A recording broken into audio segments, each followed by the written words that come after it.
today's species spotlight is on the caracal, which most people say, what is a caracal? Well, we're going to show you one and talk a little bit about them. That is Crackle, and she is a caracal. Caracals are sometimes called desert lynx, but in all reality, they are more closely related to your domestic cat at home than to any of the lynx, being either Siberian lynx or Canadian lynx.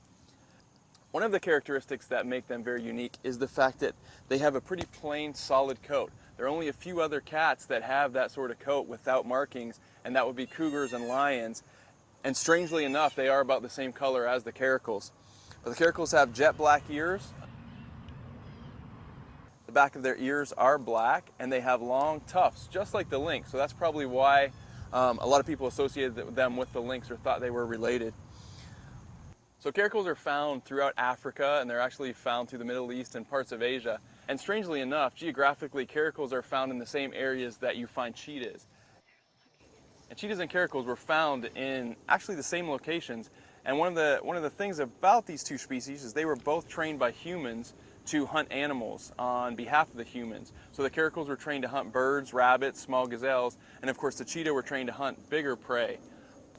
Very fascinating that both of these animals were not tamed, but conditioned by humans to hunt animals. And there was actually contests at one time between the caracals to see which one could kill the most birds, the most pigeons in a flock, and the cheetahs, which one could go fastest and bring down the biggest prey. For the most part, the smaller cats, the smaller predators, they eat animals, relative to their size. So they would eat smaller birds or mice, but the caracals actually go after much larger prey. So one of the coolest things about the caracals is that they have this uncanny leaping ability, and they can actually catch birds on the wing. They've been recorded in the wild as jumping up to 3 meters high, which is almost about as high as I am right now.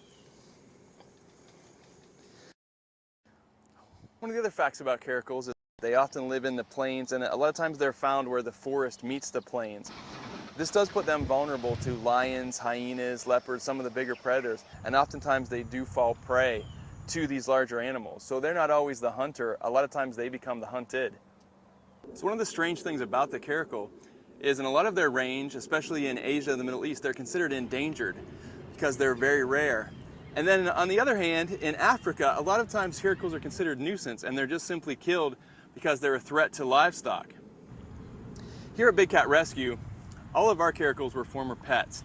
Along with the serval, the caracal is just very popular among cat collectors, and probably one of the biggest misconceptions with the caracals is the fact that they are so cute when they're babies. They are the most adorable little kittens you've ever seen. Most people don't realize they're going to grow up to be this hissy animal that's going to spray on everything and try to bite you all the time. And there's been several attempts to hybridize these animals, some successful, some not successful, with domestic cats to give everyone sort of an exotic cat that's not quite wild. To me, that's a pretty shady thing to do. These are truly wild animals, great hunters out in the wild. They shouldn't be put in cages.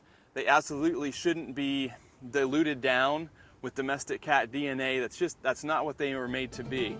And here at Big Cat Rescue, of course, our philosophy is these animals belong in the wild.